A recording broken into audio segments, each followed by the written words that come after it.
My sister slapped me in a high-end store when I was buying diamonds for myself, until a stranger stepped in, seeking revenge for me. It was a Tuesday like any other, or so I thought. I walked into Bellamy's, a jewelry store so extravagant it could make anyone feel out of place. But today, I was different. Today, I was finally going to treat myself to something I had worked years to afford, a pair of diamond earrings. I'd saved, sacrificed, and fought for this moment. But just as I was about to make the purchase, the doors chimed, and my sister stepped in, her face twisted in rage. And then before I even realized what was happening, her hand slapped across my face, echoing through the store. What happened next would change everything. Let me tell you the whole story. I'm Katie, and last Tuesday I was standing in Bellamy's, a jewelry store so opulent that it had its own postcode. I was there with a warm heart, admiring a set of diamond earrings that I had saved up for months. After years of barely getting by, I finally had reason to celebrate. But just as I was ready to make the purchase, the doors chimed, and my sister Lily came in, her face a mask of rage. Before I could blink, her palm touched my cheek. The sound rang through the hushed store, piercing and terrible. So what happened next? That changed everything. Growing up with Lily was like living in the path of a Category 6 hurricane. She was 3 years older, always appeared prettier, and was unquestionably the center of the universe. While I was working after-school jobs since I was 17, trying to make ends meet, Lily jumped from interest to friend group, completely confident that our parents would cover it, which they always did. Our childhood home was not a mansion, but we had everything we needed. My father was a high school teacher. My mother managed a tiny store. They pulled together enough money to provide Lily with whatever she desired, including dance lessons, cheerleading camps, and new clothes for each season. Me? I saved my babysitting money to buy art supplies and graphic design software. Katie, be reasonable, Mom would reply when I dared to bring out the obvious favoritism. Your sister needs more support, you've always been so independent. Being independent was not an option for me, it was about survival. By 21, I was working full-time at a print shop and attending night classes for my graphic design degree. Meanwhile, Lily stayed at home until she was 24, when our parents eventually gave her an apartment as a graduation present after her third effort at community college. Last month, however, something changed for me. It was my 5th anniversary with Stonebrook Designs. I'd worked my tail off to advance from junior designer to managing significant clients. My boss, Rachel, had just awarded me a significant increase for landing this massive new campaign. For the first time, I had breathing room. There is real breathing room. And I decided, you know what? I'm getting myself something I've always desired but never allowed myself to have. Real diamond earrings. The Sunday before the jewelry store incident, we had our customary family dinner at my parents' home. I was so anxious to share my promotion news, but Lily automatically took over the conversation. Everyone, I have an announcement, she'd exclaim, showing a big diamond ring. Ethan proposed. We're getting married next spring. Ethan, her 6-month boyfriend, only grinned uncomfortably alongside her. His main draw, as far as I could tell, was his luxury automobile and commercial real estate career. Oh sweetheart, that's wonderful, Mom exclaimed, running to hug her. Dad patted Ethan on the back, as if he had won the lottery. When I eventually mentioned my promotion, Mom simply nodded distractedly. That's nice, honey. Now Lily, tell us how he proposed. That night, something within me hardened. The earrings were no longer an indulgence, they were a statement, a rebellious, bright reminder that my accomplishments were important, even if only to myself. Bellamsey was not the most expensive jewelry store in Phoenix, but it was undoubtedly the most scary. Crystal chandeliers glistened overhead, throwing rainbows on glass display cases. The workers wore fitted clothes, and security cameras monitored every action. I'd strolled past it numerous times but never dared to enter. That Tuesday morning I took a half-day off work. I put on my nicest navy dress, groomed my hair, used modest makeup, and even wore heels, which is unusual for someone who lives in sneakers and jeans. I wanted to seem like I belonged there. Pushing open the thick glass door, I was greeted with the delicate notes of classical music and the subtle aroma of costly perfume. A tall, attractive woman with silver-streaked hair approached me with a friendly grin. Welcome to Bellamsey, how may I assist you today? My mouth dried up. I'm looking for diamond earrings, I said, my voice somewhat unsteady. Something small but of good quality, it's my first real purchase. Instead of the condescending look I expected, Tara's eyes shone brightly. Your first diamonds, that's a special milestone. Let's find something perfect for you. She brought me to a display describing cut grades and clarity as she showed me many pairs. I was just beginning to unwind when the door chimed again, announcing another customer. I wouldn't have turned around if not for the voice. It sliced through the elegant environment like a jagged knife. "Oh my God, Katie, what are you doing here?" Lily stood in the doorway, flanked by Bridget and Kayla, two of her college classmates. She was dressed in skin-tight white trousers, a pink silk top, and heels that made her 3 inches taller than me. Her recently highlighted blonde hair cascaded in beautiful waves down her shoulders. "Are you lost?" she said, her voice echoing. "Isn't this place out of your league?" Tara's brow furrowed slightly, but her professional composure remained unwavering. "Your sister is looking at our diamond collection. Would you care to join us?" Lily laughed as she strode toward us, her buddies trailing behind. "Yes, unfortunately we shared DNA, though you'd never guess by looking at us." The suggested comparison weighed heavy in the air. Lily had always been the picture of beauty, with her golden hair and blue eyes. I resembled her father's side, darker looks, more athletic. "I didn't know you were going shopping today," I answered, attempting to maintain my voice. "Are you looking for wedding bands?" "Just browsing," Lily said, glancing into the case. "Ethan and I will probably go to Cartier in Scottsdale. What are you buying?" "Costume jewelry." Tara cleared her throat. "Actually, your sister has excellent taste. She's considering these half-carat diamond studs." Lily's brows sharpened as she inspected Tara's earrings. "Half-carat with your salary? That seems excessive." "I got a promotion," I answered, feeling heat surge up my cheeks. "I can afford them." "A promotion at that little print shop, impressive," Lily said sarcastically. "What does that mean? An extra $1 per hour?" Bridget snickered. Kayla pretended to check a bracelet. I spotted an older couple across the store watching us with disapproving looks. "It's a graphic design agency, not a print shop," I said, knowing Lily wouldn't notice the difference. "And the raise is substantial." "Well, good for you," Lily said, taking up another pair of earrings. "Though if you had any financial sense, you'd invest that money instead of blowing it on jewelry. But that's always been your problem, hasn't it?" Poor decision-making. 5 years of therapy had taught me not to fall for Lily's bait, but her words still stung. Tara, noticing the tension, softly attempted to redirect. "These would look great with your complexion," she added, placing the earrings up to my ear. "The princess cut catches light magnificently." "They're perfect," I said, deliberately ignoring Lily. "I'll take them." "Seriously?" Lily moved closer, her cloying aroma overwhelming. "You're going to spend thousands on earrings just after I announced my engagement? This is very typical of you." The accusation surprised me. "What does buying earrings have to do with your engagement?" "You can't stand the fact that I'm the center of attention for once." "You've always been jealous of me," Lily said, drawing a security guard's attention to us. For once I laughed incredulously. "You have always been the focus of attention. I've lived my life in your shadow." "Ladies," Tara interrupted, "perhaps we could—" Lily cut her off. "In my shadow? That is an impressive sum.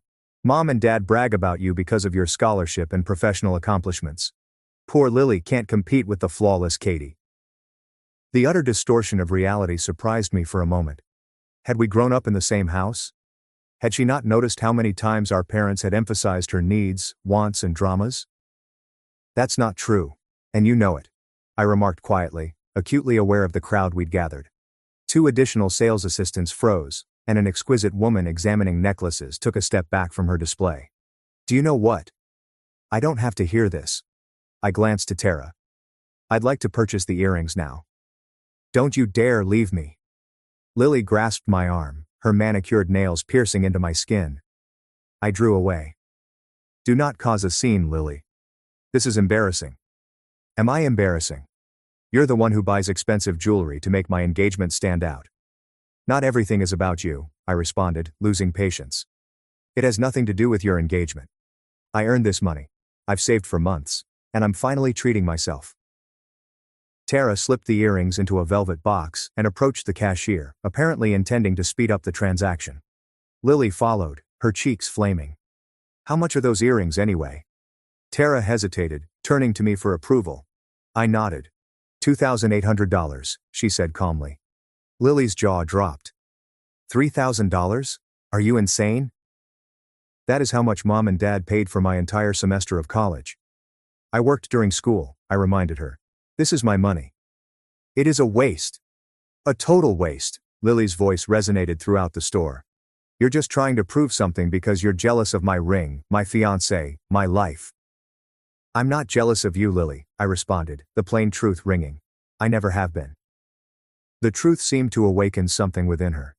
Her face distorted with wrath, and before I could respond, her palm shot through the air and hit my cheek. The sound cracked like a whip in the silence of the store. My cheeks flushed with pain, and tears welled up in my eyes. The store became utterly silent. The classical music suddenly became muffled, as if someone had turned down the volume on reality itself. My palm moved to my stinging cheek as I peered at my sister in bewilderment. In 27 years, despite our conflicts and disagreements, she had never hit me. Not once. Tara's mouth formed the perfect O of shock. Bridget and Kayla had stopped in their tracks, their gaze drawn to the floor tiles. The security guy straightened and moved toward us, and then a deep authoritative voice pierced the silence behind me. Touch my wife again and see what happens. The voice belonged to a tall man in his late 30s, dressed immaculately in a charcoal suit that screamed custom tailoring. His dark hair was well styled, and his jawline looked like it was cut from marble. But what struck me the most were his eyes, which were steel gray and unwaveringly focused on Lily. Excuse me, Lily faltered, her confidence wavering. The man took a step forward, slightly in front of me, and said, You heard me. If you raise your hand to my wife again, you will be sorry. Confusion spread throughout the store. Tara glanced at us with wide eyes. Even the security guard hesitated. Your wife? Lily repeated, her eyes flitting between the stranger and me. I was equally confused, too stunned to speak. Wife. I hadn't seen this man before. Yes, my wife. The man repeated, his voice controlled but firm as granite. And I don't appreciate witnessing her being assaulted in public. Lily's face flashed with terror as she noticed the man's fine watch, the quality of his clothes, and his imposing presence. For once she appeared at a loss for words. The man turned slightly toward me, and I noticed a spark of surprise in his eyes as he saw my face more fully. His confident expression trembled briefly before he recovered. Sophia, are you okay? He inquired, his tone softening noticeably. I'm not, I said, but he had already returned to Lily. I'm not sure who you are or what your problem is, but this behavior is totally unacceptable. I recommend that you leave before I have security escort you out. Lily's amazement had given way to wrath. Are you even aware who I am? This is my sister, not your wife. Her name is Katie. The man blinked and returned his attention to me. As the idea dawned on him, a small flush rose up his neck. I apologize for the confusion, he continued, his composure briefly slipping. But my point remains. Your behavior is unacceptable. I've finally discovered my voice. Who are you? Oliver Grant, he said, holding out his hand. I truly apologize for any misunderstanding. From behind, you resemble my wife, Sophia. The name was registered instantaneously. Oliver Grant founded Innovate Tech, a software company that revolutionized digital security. His net worth was estimated at several $1 billion. His visage appears on occasion in business journals. You're Oliver Grant. Lily's tone transformed abruptly, from wrath to nauseating sweetness. Wow, what an honor. I'm a huge fan of your work. Oliver did not even look at her. Are you okay? He asked me again. That looked painful. I nodded, my cheeks still hurting. I am fine. Just an error in identity. The mistake was mine, but my concern is genuine, Oliver stated. Family disagreements shouldn't escalate to physical violence. It wasn't a disagreement, Lily clarified, urgently attempting to salvage the situation. Sisters, we were simply joking around. Katie understands I didn't intend anything by it. The audacity of the falsehood made my fury boil. That's not true, I said, my voice clear and calm. You slapped me because I wouldn't let you make me feel small about buying something nice for myself. That's absurd, Lily exclaimed, looking at Oliver with a plea. Katie always exaggerates. She's furious because I recently got engaged and she's still single. Oliver's expression remained neutral. I observed the entire discussion. You were undermining her accomplishments and attempting to make her feel guilty about spending her own money. When it didn't work, you turned to physical aggression. The security guard had finally arrived, accompanied by a distinguished older man dressed in a pinstriped suit. Mr. Grant, the older man remarked, his tone deferential. Mr. Bellamy, is there a problem? Oliver responded with a nod of greeting. This woman, he motioned toward Lily, just assaulted another customer. So this was Bellamy from Bellamy's Jewelry. The owner had arrived to investigate. I did not do such a thing, Lily insisted. It is all a misunderstanding. Tell them, Katie. All eyes turned to me. For a minute I felt the old temptation to smooth things up, to downplay the incident for the sake of family harmony. It was something I had always done. But something inside me changed when Lily's palm touched my face. She slapped me, I said firmly, the words solid, because I decided to buy these earrings instead of listening to her criticize me. Mr. Bellamy's expression darkened. We have a zero-tolerance policy for violent behavior at our establishment. I'm afraid I have to ask you to go immediately. You can't be serious, Lily exclaimed. Do you know who our father is? I don't believe that's relevant, Mr. Bellamy said coolly. Frank, please escort this lady and her companions to the exit. The security guard stepped forwards. This way, please. Katie, you can't let them do this, Lily said again. Tell them we were just having a sisterly spat. I said nothing, watching Frank softly but forcefully bring Lily to the door. Bridget and Kayla followed, their faces appalled. At the door, Lily turned around. You'll regret it, Katie. Wait till Mom and Dad find out how you embarrassed me in public. Following their departure, the store remained uncomfortably silent. Oliver Grant turned to me with genuine sadness on his face. I apologize for complicating the situation. Please let me make it up to you. Perhaps coffee when you've finished your transaction. I would like to explain adequately. I hesitated, unsure what to make of this strange change of events, but something in his genuine gaze compelled me to nod. Okay, coffee would be nice. Mr. Bellamy personally completed my transaction while profusely apologized for the terrible circumstance. I signed the credit card slip with trembling hands, still absorbing the maelstrom of events. As Tara handed me the characteristic blue bag containing my earrings, Oliver Grant calmly waited by the door. I joined him, perplexed as to how a millionaire computer entrepreneur had found himself involved in my family issue. Oliver recommended a tiny cafe around the corner, away from the busy main street. It was an attractive venue with private booths and mellow jazz playing, the type of establishment I'd ordinarily pass by, figuring it was beyond of my price range. I come here when I need to think, Oliver remarked as a server showed us to a corner table. The espresso is excellent, and they respect privacy. When we were seated with coffee, an Americano for him and a latte for me, Oliver leaned forward, sincerely apologizing. I need to describe what happened back there. My wife Claire is in London on business, and I was at Bellamy's looking for an anniversary present. When I saw you from behind, I saw your height, hair color and style, and even the blue clothing reminded me of her. When that woman slapped you, I reacted instinctively. It's okay, I answered, still processing the strange sequence of events. Your action likely kept things from getting worse. Lily does not handle public correction well. Oliver's expression darkened slightly. Family can be complicated. I shouldn't presume to understand your relationship with your sister. No, you read the situation correctly, I said, curling my hands around the steaming mug. Lily has always been our favorite child. She isn't used to my standing up for myself. Family dynamics. Oliver nodded. I am familiar with the notion. My younger brother and I shared a similar bond for many years. Something about his tone piqued my curiosity. Has it improved? Oliver sipped his coffee. Yes, eventually. It required space, time, and some unpleasant conversations. Tyler loathed being in my shadow once Innovate Tech took off. He felt like he was constantly being compared to me.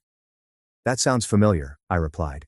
But in my case, I was constantly in Lily's shadow. The basic issue remains the same. Oliver said, comparison steals joy. When Tyler and I recognized the schism between us and began communicating openly, things improved. He now runs our European operations entirely on his own merit. The conversation flowed very well. Oliver Grant may have been a billionaire, but he spoke without pretense, listening intently as I detailed my relationship with Lily and my parents. So these earrings, he motioned to Bellamy's bag beside me, they represent more than just jewelry to you. They're proof that my work has value, I said. That I have value independent of my family's approval. Oliver nodded attentively. I absolutely get it. When I was 19, I sold my first program and used the proceeds to buy a stupidly costly watch. Not because I needed it, but because it symbolized validation. Exactly, I said, shocked at how accurately he had described the emotion. Our coffee cups were empty when Oliver looked at his phone and scowled slightly. I have a meeting in 30 minutes, but I've enjoyed our conversation. He hesitated before asking, what exactly do you do in graphic design? I am the lead designer of Stonebrook Designs. We manage the branding and marketing for several national accounts. I specialize in digital media integration. Oliver's eyes shone with eagerness. Digital media integration. We are now seeking for someone with that skills at Innovate Tech. Our marketing team requires fresh perspectives on our new consumer security app. Really? I could not disguise my surprise. Would you like to send your portfolio? There's no pressure, simply an opportunity to explore. My heart pounded at the possibility. Innovate Tech was noted for its innovative work atmosphere and generous remuneration packages. Even an interview would provide significant experience. I'd love to, I said, attempting to sound professional rather than enthusiastic. Oliver smiled and took out a business card. Email me directly. I'll make sure it gets to our creative director. As we stood to leave, Oliver halted. One more thing, don't let your sister's reaction diminish your achievement today. Those earrings represent your hard work. Wear them with pride. I nodded, moved by his empathy. Thank you for everything. Walking back to my car, I felt unusually light, despite the morning's events. The experience with Lily had been traumatic, but Oliver's unexpected mentorship had changed my outlook. For possibly the first time, I stood firm without apologizing for taking up space. My phone buzzed with incoming texts, 3 from my mother, 2 from my father, and 7 from Lily. I muted without reading them. Whatever family storm was developing could wait until I was ready to confront it. By the time I got home that evening, my phone had 23 text messages and 9 missed calls. I scrolled through them while kicking off my shoes and collapsing on my couch. Lily's texts ranged from angry, "How dare you embarrass me like that?" to manipulative, "Mom is really upset with you," to faking conciliation, "I forgive you for overreacting." My parents' messages were typically one-sided, demanding that I call immediately to explain why I had caused a commotion and humiliated my sister. No one mentioned the slap. I laid the phone aside and took out the velvet box that held my new earrings. Under the warm lamplight, the diamonds caught fire and scattered little rainbows across my living room wall. They were stunning, but most importantly, they were mine. Earned with my own labor, chosen for my own preferences, and purchased with my own money. Instead of calling my family, I spent the evening working on my digital portfolio. If Oliver Grant's offer was true, I wanted to be ready. The response arrived the next morning when I was at work, almost making me drop my coffee mug. Katie, thank you for sending your impressive portfolio. Our creative director, Julia Thomas, would like to meet with you this Friday at 2 p.m. Please let me know if this works with your schedule. Regards, Oliver Grant. It was not just a polite introduction, he was actually setting up an interview. I instantly confirmed the time and spent the rest of the morning in a state of amazement and delight. That evening, I finally forced myself to call my folks. As expected, my mother responded with immediate displeasure. Katie Marie Hayes, what on earth happened yesterday? Lily is absolutely devastated. I took a deep breath. Mom, did Lily tell you she slapped me across the face in a public store? A pause. She said there was a misunderstanding that you were making a scene about her engagement. That's not what happened, I stated firmly. I was buying earrings with money from my recent promotion, which, by the way, no one congratulated me on at Sunday dinner. Lily showed up, criticized me, and when I wouldn't back down, she slapped me hard enough to leave a mark. Well, I'm sure she didn't mean it. She didn't mean it, I interjected. A stranger had to intervene because it was so inappropriate. The store owner asked her to leave. A stranger? Lily asked, referring to a man who became involved in a family company where he did not belong. I nearly laughed. That some man was Oliver Grant, the billionaire who founded Innovate Tech and noticed abusive behavior when it occurred. My mother fell silent while contemplating this information. Finally she added, "Your sister is still very upset." I'm sure she is. Being held accountable is upsetting when you're not used to it. Katie, that's a terrible thing to say about your sister. Is it, Mom? When was the last time Lily faced consequences for her actions? When was the last time you or Dad didn't take her side? Another pause. We don't take sides. This time I laughed. Mom, You've been taking sides our entire lives. I'm just finally acknowledging it. I don't know what's gotten into you, my mother said, her voice tense. This isn't like you at all. Maybe that's the problem, I answered gently. Maybe it's exactly what should have been like me all along. My mother expressed dissatisfaction with my attitude and suggested that I call Lily to apologize. I vowed to think about it, knowing I had no intention of making the call. Friday approached with a sense of expectation and nervousness. I dressed professionally, wearing my new earrings for confidence, and arrived at the elegant Innovate Tech headquarters 15 minutes early. The building was a modern architectural marvel, made entirely of glass and sustainable materials, with a stunning living wall of tropical plants in the foyer. The receptionist sent me to the 14th floor, where I was greeted by a pleasant assistant named Jordan.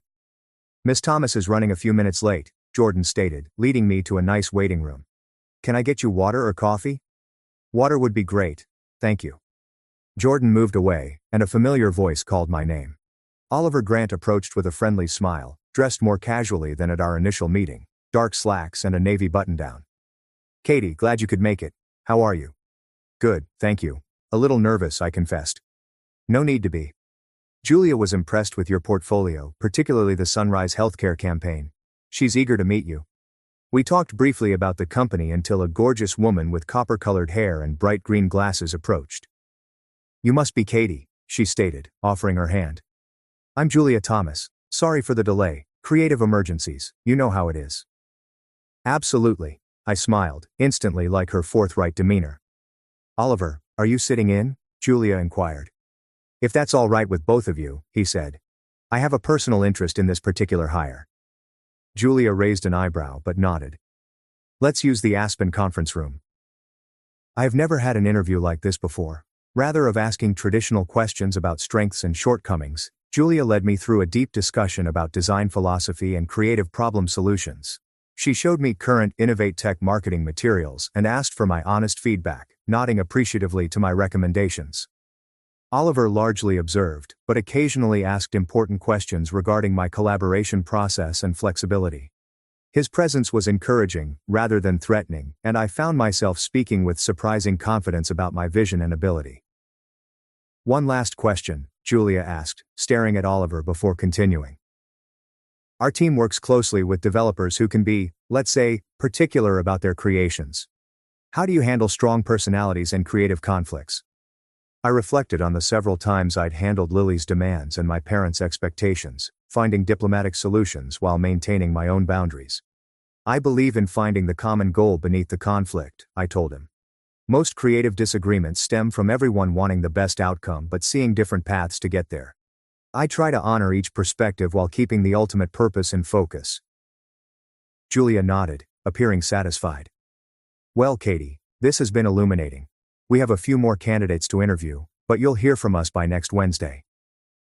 As Julia was gathering her notes, Oliver inquired, Do you have time for a quick tour before you leave? I'd love that, I said, shocked at the offer. Oliver guided me through the creative office, introducing me to several team members along the way. The workplace was both collaborative and focused, with smart amenities such as quiet pods, standing workstations, and a beautiful rooftop garden where staff could work outside in nice weather. What do you think? Oliver inquired as we stood on the rooftop, overlooking the city. It's incredible, I replied. Honestly, everything seems designed to support both creativity and well-being. That's exactly the balance we strive for, he said with a wink. When people feel valued, they produce their best work. As we returned to the lobby, Oliver hesitated. I hope you don't find this intrusive, but I wanted to ask, how are things with your family after Tuesday's incident? I exhaled. Complicated. They expect me to apologize to Lily. They don't see her behavior as the problem. Oliver's expression was thoughtful. Family patterns are persistent. It took years for my brother and me to break ours. He took a breath and then, whatever happens with this position, Katie, don't lose the confidence you showed at Bellamy's. That kind of self-advocacy is valuable everywhere, not just in jewelry stores. Thank you, I said, moved by his continuous mentorship. That means a lot. As I drove home, I mused on the bizarre turn of events that had brought me here. A traumatic public confrontation has opened doors I never believed possible. Whether or not I got the job, something fundamental had changed in how I perceived myself and my talents. My phone rang as I drove into my apartment complex. It was Lily. After a moment of doubt, I responded. "Hello, Katie." Her tone was strained. "We need to talk about what happened." I took a deep breath. "Yes, we do. But not if the conversation begins with you expecting me to apologize." "Excuse me?" Her tone became sharper. "You embarrassed me in front of my friends." "No, Lily. You embarrassed yourself by slapping me in public. That's assault, by the way." "Don't be so dramatic. It was barely a tap." "It was hard enough to leave a mark," I argued. "And you did it because I wouldn't let you make me feel bad about buying something nice for myself." "This isn't about the stupid earrings," she exclaimed. "It's about you trying to steal attention from my engagement." The familiar allegation may have previously made me defensive. Now it sounded pathetic. "Lily, buying earrings has nothing to do with your engagement. Not everything is about you." "You've changed," she accused. "You're not the same sister anymore." "You're right," I agreed. "I have changed. I'm not going to shrink myself to make you comfortable anymore." The line went silent for a few seconds. When Lily spoke again, her tone was calmer and more controlled. "Mom and Dad want us all at dinner this Sunday and they expect you to be there." This was a mandate, not an invitation. Previously, I would have complied automatically. "I'll think about it," I responded instead. "I have a lot going on right now." "What could you possibly have going on?" The dismissive tone was so familiar that it almost made me chuckle. "Actually, I just interviewed at Innovate Tech." "That's some man who intervened at the jewelry store. He arranged it." Another lapse in stillness. "You're making that up." "Why would I make that up?" "To sound important," Lily said, but I could hear the doubt in her voice. "Nobody gets jobs through random encounters." "Believe whatever you want," I responded, growing tired of the conversation. "I need to go. If I decide to come Sunday, I'll let Mom know." I hung up the phone before she could speak, feeling a strange combination of loss and liberty. The traditional storyline of our relationship was evolving, and while change was inevitable, it was not without sorrow. My mother texted me on Sunday. "Dinner at 5. Dad's making his pot roast. Please be on time and dress nicely." The note made no mention of our heated exchange, or the event with Lily. It was as if she expected everything to return to normal with sheer force of will. In the past, I could have complied by arriving with a placating grin, and an implied apology in my demeanor. Instead I wrote back. "I'll be there at 5:15. I have errands to run first." A minor insurrection, yet significant. I was no longer accepting their demands without question. I dressed carefully, wearing black pants, a forest green blouse, and, after some contemplation, my new diamond earrings. They caught the light as I turned my head, reminding me of the strength I had discovered at Bellamy's. Whatever happened at dinner, I would not diminish myself just to keep the peace. The drive to my parents' suburban house seemed longer than usual. I practiced potential reactions to allegations, preparing firm yet calm responses to the criticism I expected. My palms were sweating by the time I turned into the driveway at 5:17, but my resolve had not wavered. My father answered the door with a mixture of disgust and anxiety. "You're late," he said as a greeting. "Hello to you too, Dad," I said, stepping past him into the familiar entryway. The place smelled of pot roast and stress. In the living room, Lily sat on the edge of the sofa, looking through her phone. She looked up as I arrived, her expression tightening. "Look who finally decided to show up," she said to nobody in particular. I elected not to participate. Instead, I stepped into the kitchen, where my mother was preparing a salad. She looked up with a strained smile. "Katie, good. You're here. Could you set the table?" The familiar plea, usually addressed at me and never at Lily, almost had me give in reflexively. Instead I paused.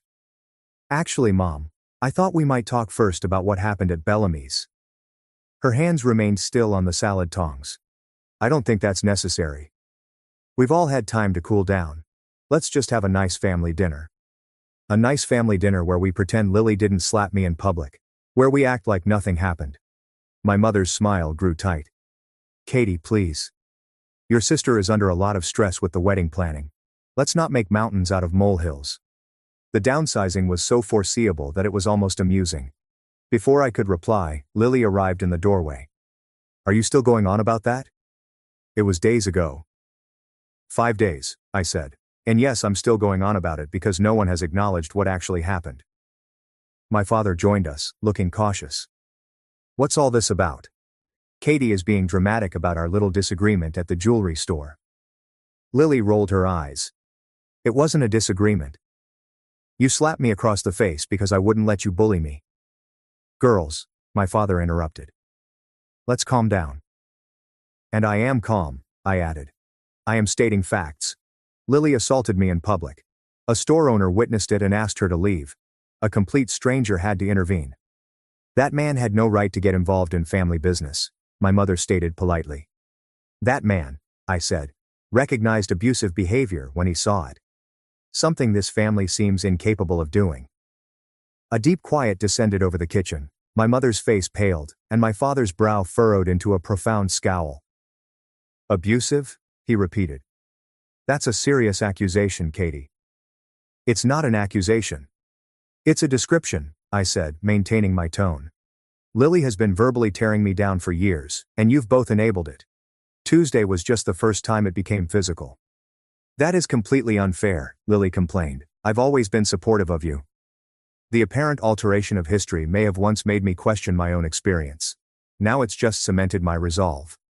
Name one time I challenged. One specific instance where you supported me instead of competing with me or diminishing my achievements. Lily opened her mouth before closing it again. Her gaze turned to our parents for help. Katie, my mother said, her tone conciliatory. Families have ups and downs. Nobody's perfect, but we love each other, and that's what matters. Love without respect isn't love, I answered. It's control, and I'm done being controlled. What does that mean? My father inquired, his voice rising in anxiety. I took a deep breath. It means I'm setting boundaries. I won't participate in family gatherings where Lily's behavior is excused and mine is policed. I won't pretend everything is fine when it isn't. And I won't apologize for standing up for myself. So, you're giving us an ultimatum? My father asked incredulously. No, Dad. I'm telling you what I need to have a healthy relationship with all of you. What you do with that information is your choice. Lily scoffed. This is ridiculous. You're acting like I committed some horrible crime. It was one slap. One slap is too many, I responded calmly. And it's not just about the slap. It's about years of being treated as less than, of having my accomplishments minimized while yours are celebrated. That's not true, my mother argued. We've always been proud of both our girls. Really? When I told you about my promotion, you barely acknowledged it. When Lily announced her engagement to a man she's dated for 5 months, you threw an impromptu celebration. Is that different? That's different, my father added.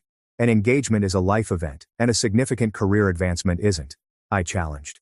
Or is it just that Lily's achievements align with what you value while mine don't?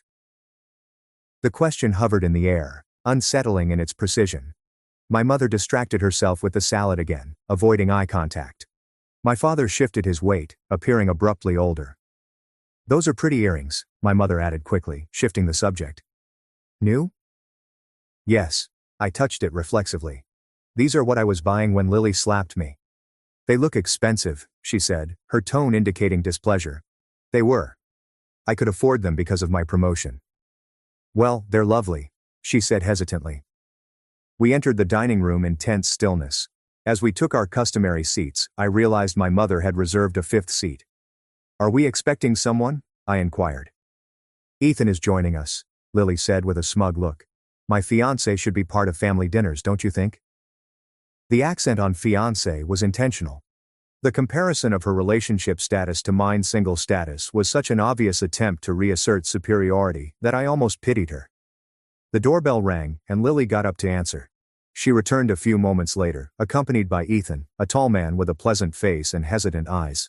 He nodded graciously in my direction as Lily led him to the seat beside her. Ethan, you remember my sister Katie, she replied, her tone implying I was a distant acquaintance rather than an actual family member. Of course, he said smiling. Congratulations on your promotion. Lily mentioned you work in graphic design. She did. I couldn't contain my surprise. Yes, he answered. You're quite talented. I looked at Lily, who had suddenly become quite concerned in straightening her napkin. Had she said anything complimentary about me? Thank you, I responded. And congratulations on your engagement. The evening continued with careful conversation, with everyone avoiding the previous incident. My father mentioned an upcoming school board meeting. My mother complained about her boutique's new inventory system, and Ethan discussed a property he was listing when dinner was served. My mom's apple pie was on the table. Ethan spotted my jewelry. Those are beautiful, he said. Lily was telling me about your visit to Bellamy's. Quite an upscale place. Lily seemed obviously nervous when I mentioned our visit.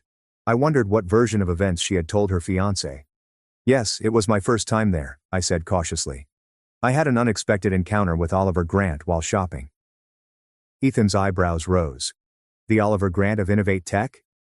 The same, I said. Actually, I interviewed at his company on Friday. You did? My mother asked, apparently shocked. You didn't mention that. I wasn't sure you'd be interested, I said truthfully. It's just a career opportunity, not a life event. My father winced slightly when he saw his comments reflected back at him.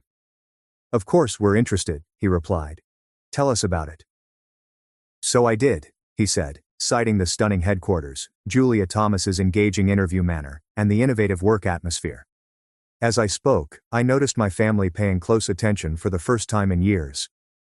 They said they'd let me know by Wednesday, I added. It would be a significant step up in both responsibility and compensation.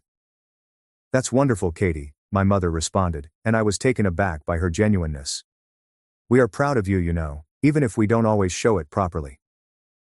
The simple acknowledgement brought unexpected tears to my eyes. It wasn't an apology, but it was the beginning. Lily remained silent throughout this conversation, but as we were clearing the dessert plates, she approached me in the kitchen. Did you really meet Oliver Grant? She questioned, her voice too low for our parents to hear. Yes, I said while rinsing a plate. He mistook me for his wife at first. Lily remained silent for a bit and then said, That's actually pretty cool. I stared at her, looking for sarcasm or a concealed barb, but her expression appeared genuine. The earrings do look nice on you, she added nervously. I shouldn't have made such a scene at the store. It wasn't a formal apology, but coming from Lily was meaningful. I chose to meet her halfway. Thank you. And your ring is beautiful. Ethan seems like a good person. She nodded, a slight smile on her lips. He is. He actually lectured me about the slapping thing, said it was unacceptable. Smart man, I said, shocked and pleased by Ethan's moral sense. Yeah, Lily confirmed. Maybe I got lucky with this one. As I drove home that night, I considered the small changes that had transpired. Nothing had been drastically resolved. There were no dramatic group embraces or profound family disclosures, but something had changed in me, and probably in them too. As I drove inside my apartment complex, my phone lit up with a text message. The call was from an unknown number. Katie, it's Oliver Grant. Julia was very impressed with your interview. Before we make a formal offer, Sophia would like to meet you. She returns from London tomorrow, lunch on Tuesday. Let me know if you're available. I stared at the message, not daring to believe what it meant. A formal offer from Innovate Tech. As I typed my joyful acceptance, I noticed my reflection in the rearview mirror. The gems in my earrings caught the streetlight and shone like small stars. They were lovely, certainly, but what they signified was far more valuable. I realized my worth was not defined by my sister's opinion or my parents' acceptance. Sometimes the most painful conflicts resulted in the most significant growth. Sometimes a slap in a jewelry store can change the course of a life. 1 month later, I sat at my sleek new desk on the 12th level of Innovate Tech headquarters, finishing up a presentation for the security app launch. My workstation looked out over the metropolitan skyline, and natural light streamed in via floor-to-ceiling windows. A little potted succulent, a welcome gift from my staff, rested next to my dual monitors. The adjustment had been quick and exciting.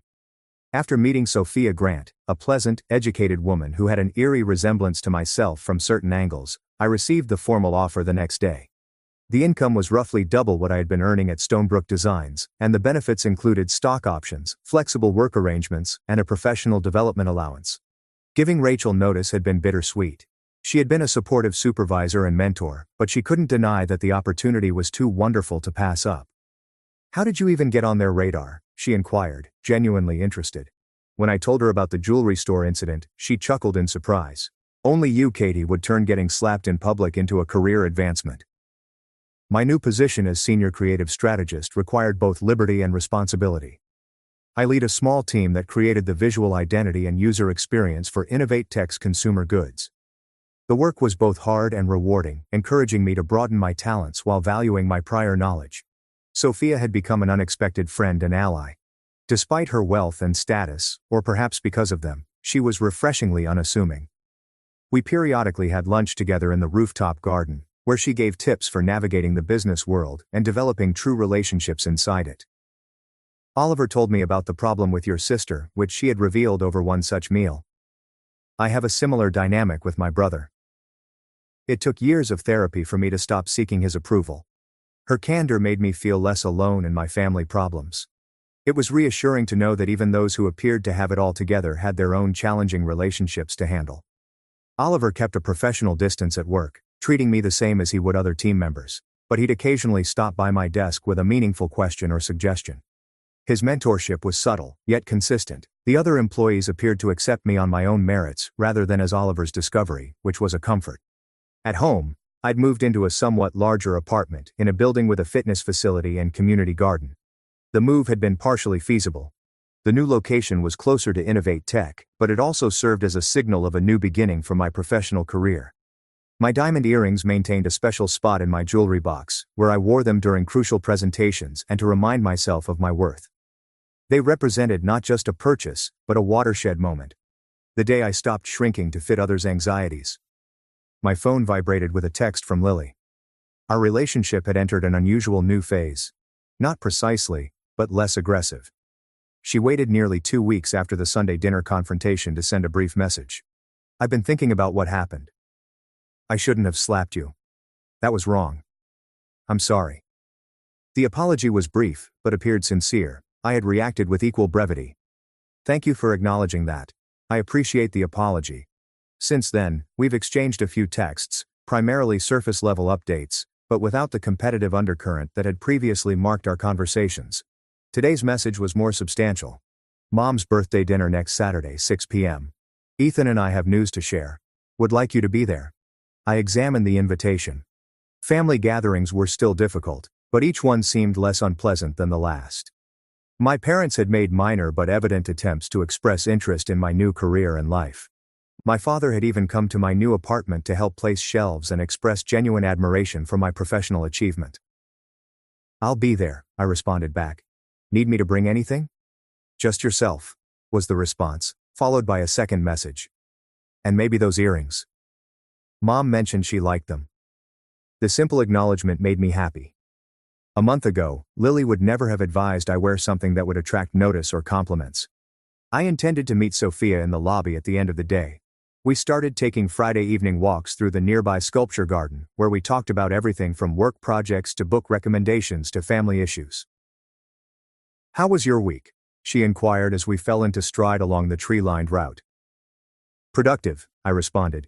The security app interface is nearly finalized, and I hired a junior designer who has incredible talent with animation. Oliver mentioned your team is ahead of schedule. He's impressed. I felt a surge of pride at the oblique compliment. What about you? How was the technology conference? Sophia discussed her experiences as a keynote speaker, and I pondered on how much my life had changed in just 4 weeks. Beyond the material improvements, better work, nicer apartment, improved financial security, the most significant change occurred internally. I moved through the world with confidence rather than apologizing. The road had not been easy. I'd had several sessions with a therapist, working through the family patterns that had shaped my self-perception. Learning to set limits without guilt was a daily task, but each small win strengthened my resolve. You seem contemplative today, Sophia said as we stood by a modern sculpture of entwined metal ribbons. I was just thinking about how different things were a month ago, I told him. Sometimes I still can't believe that Lily slapping me in Bellamy's led to all this. Sophia grinned. The catalyst isn't always pleasant, is it? But sometimes we need a shock to break old patterns. True, I nodded. Though I wouldn't recommend getting publicly assaulted as a career strategy. We both smiled and continued our walk as the sunset light became golden across the grounds. Later that night, while I prepared dinner in my new kitchen, I saw myself humming blissfully. My phone received an email notification. The professional development course I had applied for had been approved. Another minor success. Another step forward. I considered the forthcoming birthday meal with my family. There would most likely be awkward moments, and possibly even conflicts. Lily's news may include a pregnancy, wedding details, or another life event that would reintroduce her into the family story. But that was fine. Her moments of celebration did not diminish mine. There was room for both of our stories. The earrings would accompany me this time, serving as a remembrance rather than armor. A reminder that speaking my truth, even when it was uncomfortable, had resulted in progress I had not expected. A reminder that even the most painful confrontations can provide space for the most profound transformations. My path from that moment at Bellamy's Jewelry to my current life had not been linear or straightforward. The journey to self-worth is rarely clear, but each step was vital. The humiliation of the slap, the unexpected alliance with Oliver, the conflict with my family, the opportunity at Innovate Tech, and the constant effort to preserve boundaries. The diamonds caught the light as I arranged them in my jewelry box for Saturday's dinner. They shined not only due to their intrinsic brilliance, but also because of the story they now held. My tale of discovering value beyond affirmation from others. Sometimes life's most significant lessons are delivered in terrible packages. Sometimes what appears to be an end is actually a beginning. And sometimes when someone attempts to make you feel tiny, the best answer is to expand into your whole amazing self.